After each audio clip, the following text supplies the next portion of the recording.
Hello friends, welcome to a new project, and it just seems I cannot get away from Japanese Les Pauls at the moment.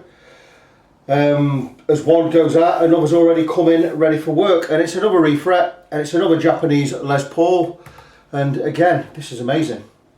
I wonder if you can guess what it is. It's in some kind of yellow colour. It's Japanese, so you know it's going to be a Burny or a Greco or something along them lines, or Orville or whatever, and it is.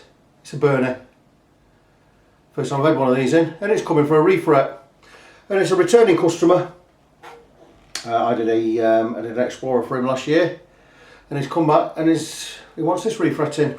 It has nibs. He says you can remove the nibs, no problem. Rosewood board. It also, this needs a complete setup. It needs all the electrics gutting and revamping, redoing. We've already talked about that, so I'm going to get that sorted, and that's it. So what can I tell you about it? Well, it's a Japanese Les Paul by Burny. No serial number on there I can see. Goto tuners. I imagine it's got Goto tailpiece. Bridge is a different colour to the tailpiece and the tuners, so I imagine that's a later edition. It is. Danny probably told me about all this. I will have to message him and get the spiel on this guitar again. So here we go. Les Paul Burny in a faded yellow, don't know, whatever colour. Gold hardware, looks fantastic. Not played it, not looked at the electrics yet. I'm going to go and do that. In fact, I can do that while you're here. There is no reason why I shouldn't. I'm just going to remove the let's just turn the camera around. You might as well be here with me, aren't you? Here you go, job done. So we'll look inside. He did say it's a bit of a mess in here, so I'm going to be redoing the whole wiring and the pickups and everything. I've not, I could be in the book where I need to do on this, but I've not looked in the book just yet. There is a smashed input jack socket here. It needs replacing. We'll get that sorted out. I will message the owner this afternoon as well and just get the what needs to be done. Right, don't look too bad in there, don't look as bad as he made out, but I am going to be redoing. Oh, this is a bit, yeah, it's not brilliant, is it? Let's just show you, give you a little glimpse inside there. So I will be redoing all that gubbins. There you go, can you see in there? That's it, it's all I'm going to show you. Blah blah blah blah blah. I'll be tidying all that up. It doesn't look that bad, it's just everything's going to need a squirt of service oil in there. I've tidied up with soldering. I'll basically disconnect and reconnect everything. I'll check all the pots for scratchiness, blah blah blah. These are things I will do this afternoon while I'm appraising the guitar. So, like I say, not a lot to show you right now. That phone hasn't stopped all day. I'll catch that in a minute. So, not a lot more to tell you right now. It will be having a new nut, of course. I'll be going with a Tusk nut. We'll find the right size one. I've pretty much got an idea which ones, the two sizes I use on this type of guitars, so they're pretty easy to find one of those. Fret wire we are going with, I've already got it marked up and put away. Danny did not want to go with anything much bigger than what's on there. I would normally go with jumbo, but I think he's gone with medium. The medium fret wire, I will tell you when I open it up. Hosco fret wire, medium. There you go, it says on there, from Guitars and Woods in Portugal. That's where I get all my fret wire from. I'd imagine if this is medium, this is going to be around about 2.4mm wide by about 1.4mm high. I can tell you that in a moment by whipping a piece out and measuring it while you're here. I would normally go with 2.6 on a Les Paul, but he says he doesn't want to go with anything wider than what's already on there. I do believe it's 2.3 or 2.4 already on there. I will tell you that in a second. We have a caliper. We'll give a measure of what's already on there. There's no height to these that are already on there. That's saying 2.2 or 2.12. I would imagine these are about Crikey, they're really weedy frets. The 2mm, 2.1mm. Fret wire we're replacing with is 2.4 exactly. Oh, that's saying 2.37, but I'm going to trust these calipers. And the height, I know the height's 1.4mm. I like going with high frets because it gives you redressers down the line. 1.35, which is 1.4. You can never get it exact, 1.35. So 2.4 by 1.4, which I would class as a vintage Fender size. I'll compare it to what's already on there. It's a tiny bit wider and it certainly is quite a bit higher. So fantastic fret wire that. Hosco 18% nickel silver, which is hard, very long lasting. We're going to be banging some of that in there. Again, it's got nibs and it's got binding, so I will have to be cutting off the tangs to shape the frets to the exact width. I expect some chipping. Can't really avoid it on a band neck, but you know, we might get a little bit lucky. See where we are. So I'm going to crack on. First thing I'm going to do is I'm going to test the electrics. I'm not going to take anything off yet. I'll test the electrics, see what's scratching. We'll give those pots a squirt, see if we need to do any more soldering, and then I will remove the frets. So stay tuned. Right, I now know where I am with this Burny Les Paul guitar. I'm replacing the three-way, redoing all of the electrics. The electrics are now working, by the way. There were some wires a bit skew with inside the control cavity there. The three-way is being replaced. I've had a wire come off there. For some reason, the white and the black are both going to ground. That's not right, I would have thought, but maybe I've got my routing wrong there. Just want to show a couple of things with the guitar before I actually start doing the work. In fact, there's two gouges of stock tailpiece inserts there. Just get that on record. That's the wiring. I have just tested the pots to make sure everything is working fine, because that will determine whether we need to replace the pots or not. So what I'm going to do is I'm going to turn the camera on the guitar itself. I'm going to plug it into an amplifier. Now I've got the electrics working. And to get the electrics working, by the way, I've not had to solder or desolder or resolder anything. It's just some wires were like a bit skew with, probably touching each other, earthing out. I've pulled them all where they need to be. It is an untidy wiring job in there. It does need to be redone, but I can use those pots and those capacitors that are in there. I will be replacing the wire with standard Gibson Fair, which is pushback cloth wire, which I have meters and meters of this stuff. These are just remnants of what I've left in this drawer. I have absolute meters of this. I love to use this wire. I only use those three colours: black, white or cream and yellow. So I'll be going in with some of that. We'll also be using the braided Gibson type stuff. Should have enough there to do what I want to do. If not, I shall order some more and I shall add it onto the bill, because I don't think I have any more of that. We'll see where we are with that. So what I'm going to do next is I'm going to take out all the electrics. I'm going to snip some wires and blah blah blah. But first, let us go and check these electrics so you can see where we are.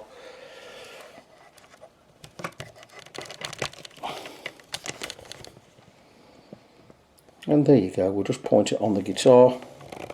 Jobs are good in there.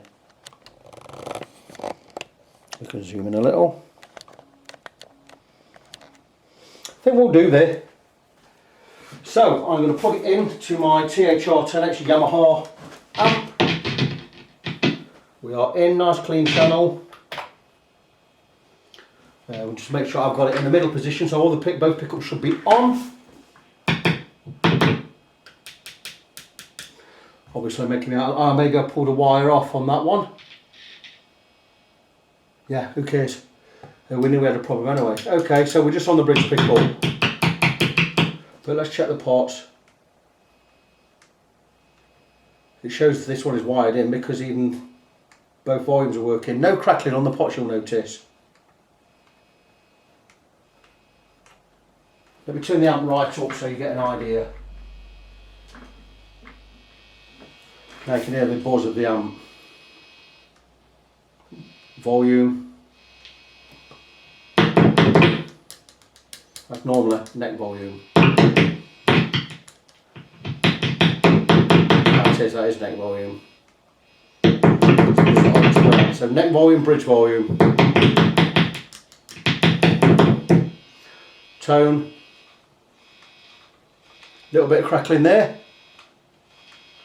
Bit of switch cleaner in there, all sort of that.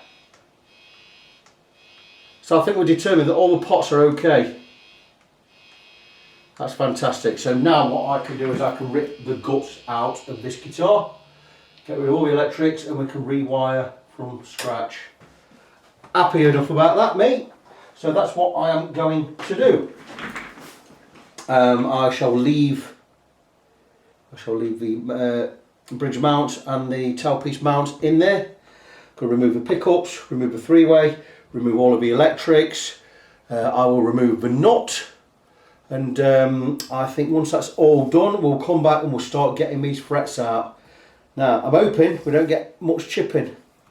We might be okay because it's rosewood, but it's very rare I can pull frets from a bound neck and not get any chipping. We'll get some heat in there, get them nice and warm, and we're going to measure the tang on this, because I've just done a Gibson and the tang I put in, or the new fretwire I put in, there's got a wider tang than the old stuff, and it now means I've got to bend the neck slightly to get some relief in there. You know, so I'm going to try and avoid that in future. What we're going to do is, once we get these frets out, if we don't get any chipping, we're going to get some chipping, I know we're going to get some. We're going to also re-radius the whole board, because it is a little bit grimy, a little bit dirty, with some dings and marks in that neck there. So let me get all the guts out, get all this gubbins off, get the nut out, and I will come back and we will start to remove the frets. You know what, why I'm here, maybe you know this trick, maybe you don't. Removing knobs, volume and tone knobs, if you can't just pull them out like that, what we do is we take a rag, a cloth, or whatever you want to call it, and all we're going to do is we're going to wrap it, get it underneath or inside the knob itself, going to wrap it round, right, and once that's done, all we're going to do is we're going to overlap. See what we're doing here? We get an overlap just there, and all we're going to do is we're going to hold that, and then we're just going to gently pull, and that is the knob removed. I shall show you again. Do you want me to zoom in a little?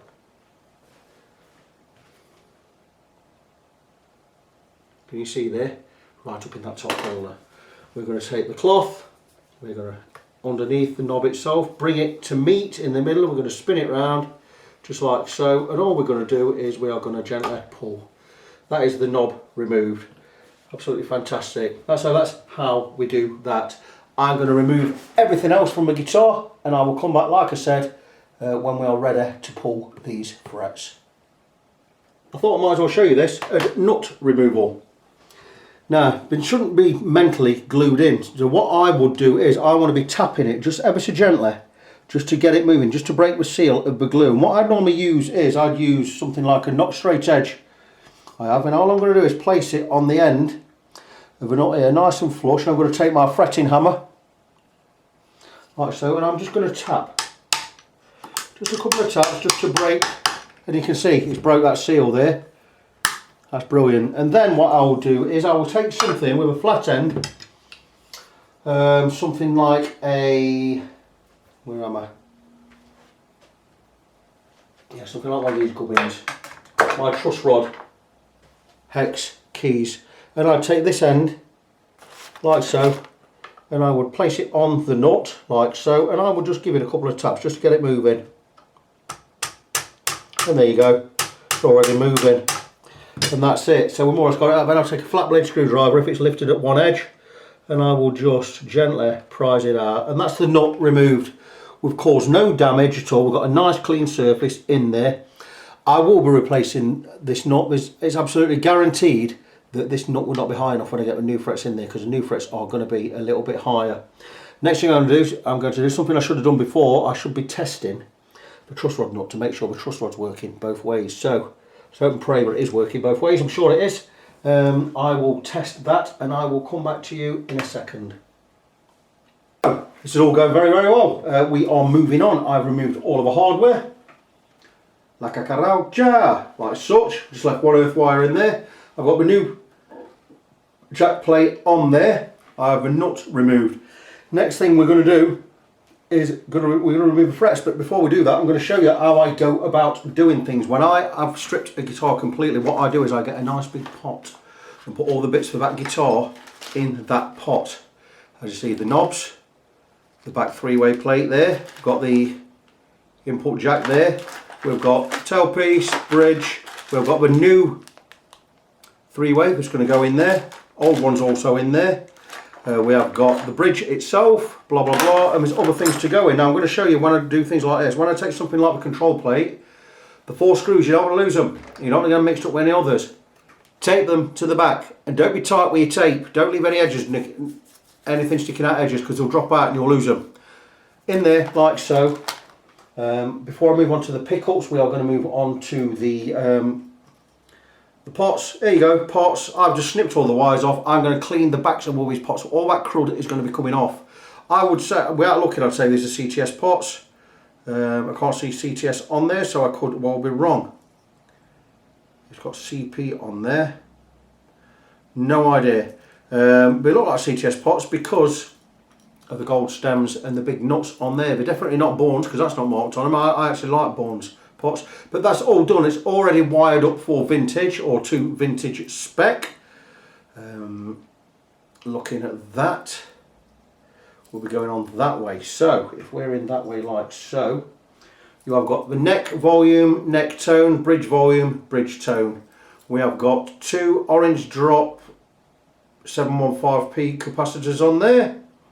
Very nice, trying to work out the value. They're 0.022s, which is, I believe is right. Is this one? This one isn't. This is a, we've got an 022. Just check we're right way around. 022 on the bridge, and we've got an 015 on the neck. Oh, very nice. So slightly lower value on the neck there. Each to their own. So like I say, I'm going to clean them up. I'll be using them pots again, no problem. So that is everything bar the pickups put away. We'll stick that to the side. That is for that guitar. Now then, I'm going to move on to the pickups right now, because these are bare knuckle pickups. He probably did tell me that, but I didn't remember. And here is the bridge, here is the neck. Whatever model they are, I've decided that I am going to rewire these. I mean, look at that. That's been cut short and it's been added onto, which is fine. It might be nice and might be all right under there, and that might be all right under there. But I don't know that, and I don't want to take that chance. So what I'm going to do is I'm going to rip these wires, extension wires off, and I'm going to re-extend both of these pickup wires. I will be going with the slugs both on the outside, so that one looks like it's a bit upside down. I like to do that with both slugs on the outside, opposite each other, because that's how I believe they should go. So like I say, I'll be extending those. There will be a small extra charge on there because I did not price that in. Yeah, it'll only be half hour on top. Tomorrow it won't even be that. It'll be 10 quid on top, be 20 minutes worth. So that's it. So I'm now ready to remove these frets, and it is a Friday afternoon. Regarding the fret wire, by the way, let me just talk about the fret wire a moment. I've just done a Gibson, and the fret wire tang is slightly bigger than I need it to be on a Gibson. I should be using 0.5mm width tang, and I use 0.6 on it, so I'm now having to bend the necks for a bit of relief in it. I've just checked the sizes of Hosco fret wire, and the one I bought for this, which is the medium, medium standard, 2.4mm wide by 1.4 high. If you look on there, and we are looking at this one for Gibson, just above my finger there. The tang width is 0.5mm, it says right there, just above my finger. So can you see that? So we're absolutely bang on. I will make sure in future when I'm doing bound necks, and especially Gibson type guitars, I will be getting the thinner tang fret wire to save me the hassle of having to steam and put a bend or relief in next. So we're absolutely bang on for this. All we need now is we need this fret wire, or these frets, to come out nice and easy. Not always the case, but what I will do is, it is like I just say, it's Friday afternoon, it's 10 minutes to 5. I think I'm going to have another 30 minutes at this, and then I am going to be done. So what I've decided to do is I'm going to end part 1 of this video series. I was going to rip the frets out and then part 1 there, but I've decided I'm not going to do that right now. I'm going to end part 1 of this video series here. It has given us a good introduction to the guitar. We've managed to appraise the guitar completely. We have ascertained that everything's working fine. The truss rod nut, by the way, is working absolutely fine. It tightens fine. there is a tiny bit of relief in the neck with the truss rod completely loose. That means that the neck could do with being a little bit straighter. I might just clamp it back just a little over an hour or two over a weekend, just to try and get that completely straight with the truss rod off. It will make things a lot easier down the line, because as things are, I cannot re-radius this fingerboard with a radius block because we have a tiny bit of relief in it. I need that to be gone. I would like this neck to be completely straight before I start doing anything to it. Removing frets is not going to alter anything. If anything, it's going to put more relief in it. So we're going to have to probably get a little bit of heat and a little bit of clamping on this one as well. I will decide what I'm going to do over the weekend with this, but that will not be a problem. There'll be no extra charge. It's going to take me 5 minutes to get it clamped up and 10 minutes to get a little bit of heat in there. I'm not going to charge for that. We're going to get it right. So this is end of part one on this lovely Burny Les Paul guitar. I don't know what model it is. I've got no idea. There's no serial number I can see. I don't know anything about these. I just know it's Japanese. It's up there with the Grecos, with the Orvilles, blah, blah, blah. You could probably tell me more about this guitar than I actually know myself. But all I know is it's a great Gibson Les Paul guitar, or a copy of a Gibson Les Paul guitar. Because it's a copy, it doesn't make it any less a guitar, as we already know with Tokai, Greco, Burny, Orville, whatever.